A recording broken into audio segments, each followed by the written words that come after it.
Hello, ladies and gentlemen. Welcome back to week 1 of my World Civilizations 1 class here at CVCC. If you are here, you should be here for topic 2 of this week, which is river basins in Asia. We're essentially going to continue the importance of rivers in the first civilizations by looking at some Asian civilizations this time.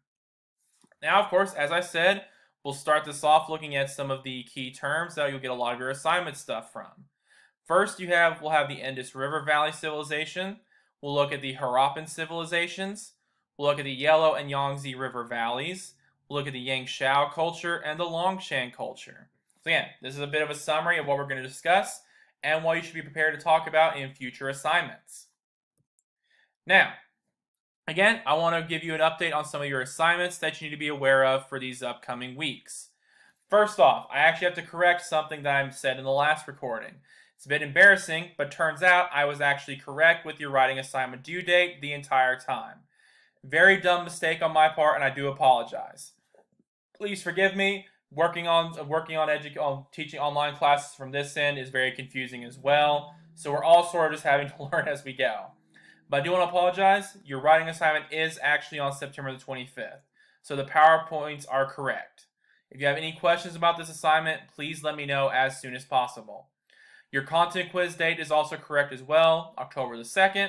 I already talked about all these requirements in the last recording, so I won't waste time on it this time. But do make sure you go over these requirements. Any failure to follow these can lead to negative impacts on your grade. Now, I want to give a little bit more information as well about the posting schedule for this class. Your font size needs to be around 12 point. Times New Roman, Arial, or Calibri, nothing too crazy. And this actually is a legitimate typo, I believe.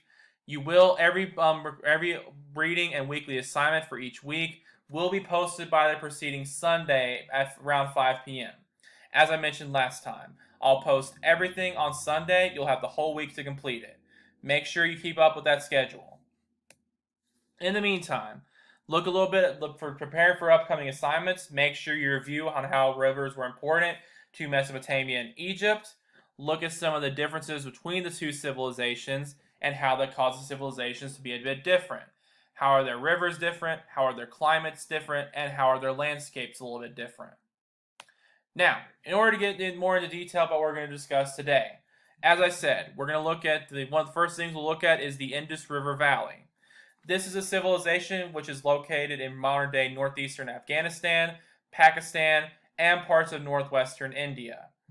Villages emerged here around 5000 BCE, and the first cities popped up by about 2500 BCE. A couple of unique characteristics this civilization had to deal with. First, they had an annual flow in the Indus River, which you can see in the map here, twice that of the Nile, and 3 times that of the Tigris and Euphrates. Part of this is because, as you can see, this river valley is located within range of the Himalayas. Melted snow would flow here and come into the valley. Why is that going to be a good thing for the whole civilization and the entire area?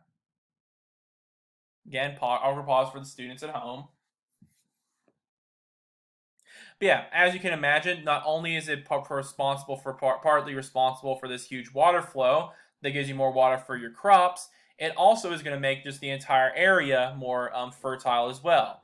For example, remember last time we discussed that much of the land in Egypt was capable of growing crops, so they were hugely dependent upon the river. In the Indus River Valley, this is not as much the case because they have access to other forms of water. However, they did have to deal with seasonal monsoons that would bring in water to areas that were dry throughout the rest of the year. This, of course, leads to one of the problems we talked about last time, which is frequent flooding.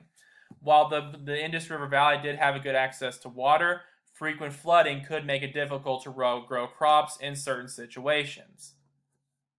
Now, one of the main early civilizations to pop up in this area was the Harappan civilization.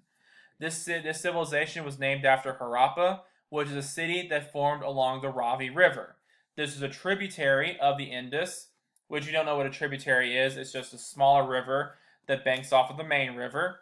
For example, all of these little stretches right here are different tributaries, with Harappa and the Ravi River located right here. The main cities of this civilization that archaeologists have recovered are Harappa and Mohenjo-daro, which is east estimated to have contained 35,000 residents at their prime within a square mile. So just to give you an idea of how impressive that is, I'd like you all to sort of compare that to how many people live in your hometown. For example, my hometown, as I mentioned on the first day, is Andrews, North Carolina. We have a population of about 1,000 people. So this civilization, thousands of years ago, was able to support 34,000 people, roughly, more than my hometown is capable of. Which, trust me, my hometown can barely handle the people it has. But that just gives you an idea of how impressive these civilizations were. The city characteristics were also pretty unique for the time. They used bricks, as you can see in these photos right here, almost exclusively, which are so impressively built that some of them still stand.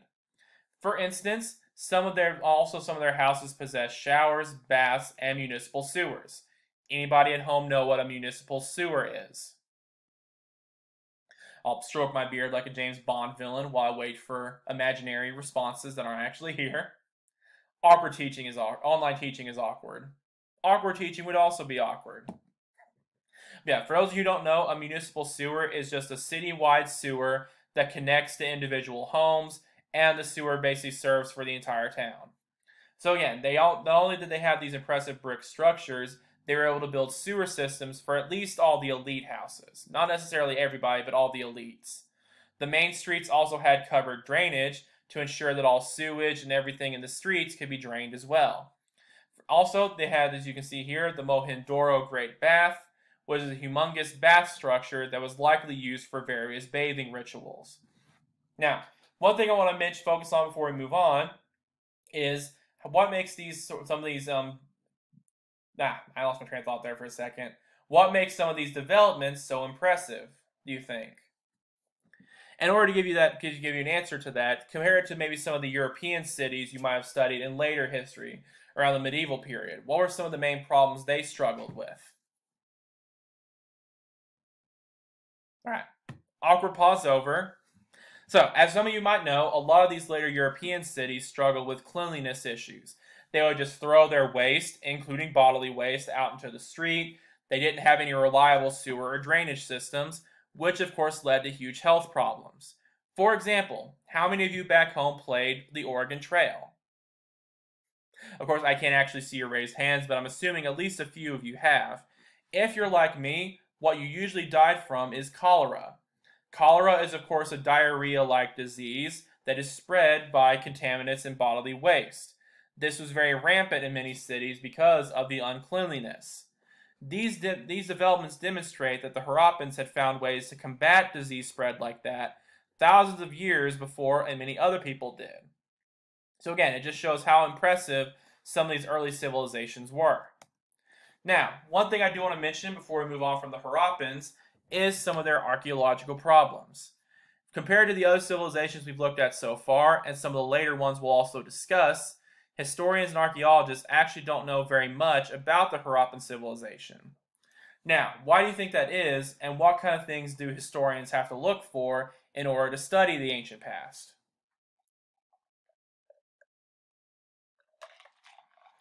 All right, hopefully some of you have brainstormed a little bit. Some of you maybe even want to be archaeologists. Would be a pretty interesting career. In the meantime, there are a few specific problems that have made the Harappan civilization hard to study. For one, you have silt deposits. This is caused by all the heavy flooding I mentioned earlier, which means that a lot of the artifacts are just frankly covered up and difficult or impossible to find and or reach. Small fragments of the language have also been found as well. We haven't found the entire civilization or entire language or anything to compare it to. We've just found these small stamp seals and small plaques you can see here. Because of this, we can't really tell if they're just small phrases, if they're just titles for certain individuals, or if they're entire sentences. We really don't know. So therefore, it's really difficult to figure out what the language actually says. Now, just for a point of comparison, how has that problem been solved in terms of other languages? Specifically, for example, how do we figure out what hieroglyphics mean? All right, very good. Any ancient historians in here? For a lot of civilizations, or ancient civilizations, we try to find other languages to compare it to. For hieroglyphics, the archaeologists discovered the infamous Rosetta Stone, which had a similar message made in Greek, Latin, and Egyptian. So because of that, they were able to figure out what the hieroglyphics meant. Because of the small fragments of the Harappan language we found, that's not really possible. Finally, there's no king's list. Most ancient civilizations had some sort of king's list. This would give a way to trace the history of the dynasties or the rulers in this area. Because of the lack of king's lists that have been found, no one can even really tell what kind of government the Harappan civilization had, or really much about their history. And as you might guess, these king's lists also typically talk about the accomplishments of the government, and specifically the king. Nothing like that has been found for the Harappans. Now, one piece of evidence about the civilization we have been able to find is, again, their trade. Please also use this as more evidence, but also review how trade is so important in bringing world civilizations together and helping them grow. Evidence of Harappan trade has been found across the Iranian plateau, across the Persian Gulf, and throughout Mesopotamia. They found some of their trading stamps have been found as proof, and we've also found evidence of them trading materials in exchange for precious gems and textiles especially. Now, one thing I would also like to focus on before we move on is the fact that no great temples or tombs have actually been found in the entire Indus River Valley region from the Harappans. What does this suggest might be different about the civilization from the others we've looked at? Give you a second to think.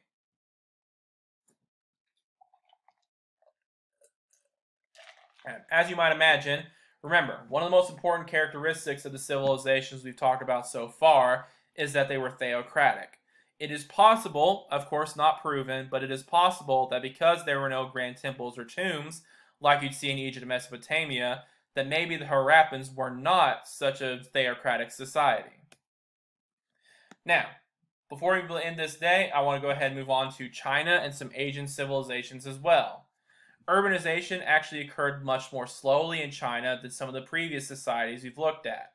There were a couple of reasons. One, there was a lack of easily domesticated animals and plants across China. And two, they had awkward geography. The Himalayas and the word I'm not going to try to pronounce, and Gobi deserts were a big barrier as well. Why would these factors hinder civilization, do you think? I'll awkwardly stroke my beard again while I wait. But yeah, it goes back to what we talked about last week. When you have all these domesticated animals and plants, you don't have to travel around constantly anymore to find your food. It took the Chinese much longer to have that luxury. Also, sort of similarly to Egypt, they had all sorts of barriers that were made growing food and raising crops difficult. If you're surrounded by huge mountain ranges and deserts, there's not going to be a lot of land for you to use to grow or raise animals. So again, made it very difficult for them. However, despite this, between 4000 and 2000 BCE, 8 distinct regional groups began to form, which would eventually result into what we know as the unified China. Today, we'll just focus on a couple of them. Some of the first major Chinese river societies that formed in the Yangtze and Yellow River Valley basins were the Yangshao culture and the Longshan culture. The Yangshao culture existed sometime between 5000 and 3000 BCE and was mostly centered around 10 to 14 acre villages. They were well known for practicing something called slash and burn agriculture. Anybody familiar with what this is?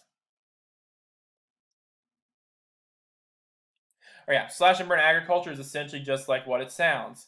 They would they would slash down their previous growing areas, burn it, and go off somewhere else to grow more. This, of course, made it difficult to have an available or great abundance of farmland because you would just constantly slash and burn the land when you were done with it, and it wasn't really producing as well as you wanted it to anymore. Possibly because of this, it's estimated that the Yangshao had 20% of their burials for individuals 15 years old or younger. Just over 50% of their population lived past 40. So almost 50% of their population would die before they reached 40. So this is not necessarily one of the more successful societies in Chinese history. The Longshan culture is a bit more noteworthy and lasted sometime from 3000 to 2000 BCE. They began to produce similar types of pottery, that were found across various civilizations in China or regions in China and Taiwan. What does this suggest and show about what the Longshan were capable of? Give you a second to think. All right, it again shows the importance of trade, as you might have guessed. We have evidence that the Longshan culture was developed enough that they were able to trade over at least relatively large distances. They also were able to build defensive walls and wells for their cities, and they were quite skilled craftsmen and religious shamans. One other noteworthy aspect of the Longshan culture is that they developed the 10,000 states system. This is a system in which various political entities would work together and cooperate in certain instances, and all fall under the mandate of heaven. Please keep that in mind. That is a term that's going to come up and be very important for some of our future discussions. However, in the meantime, in order to prepare for some upcoming assignments, I'd like you to watch this YouTube video when you get a chance that will reveal a little bit more about why the Longshan pottery was so significant. Think about how it reveals how significant it is and how impressive it is, and how it was useful for the elite classes in the Longshan society. Make sure you watch that and keep that in mind as we go forward. Alrighty. However, I do want you to do this mini debate practice at some point. We might not do it for this first week because of the writing assignment, but I do want you to be prepared for this for next week. This will prepare you for some of your debate practice coming up. What I want you to debate and discuss for next week is whether or not religion was a positive or negative force in the ancient civilizations we have studied thus far. Make sure you have, of course, a clear thesis statement, topics and examples to back it up, specific evidence to back it up, and give constructive feedback to each other. This will be something we'll discuss as a group next week, and please be prepared to share your thoughts to get prepared for future assignments. Again, you do have a few assignments coming up this week and next, of course. Please let me know if you have any questions about them. Otherwise, have a great rest of your week, and you will hear from me all more next time. Thank you.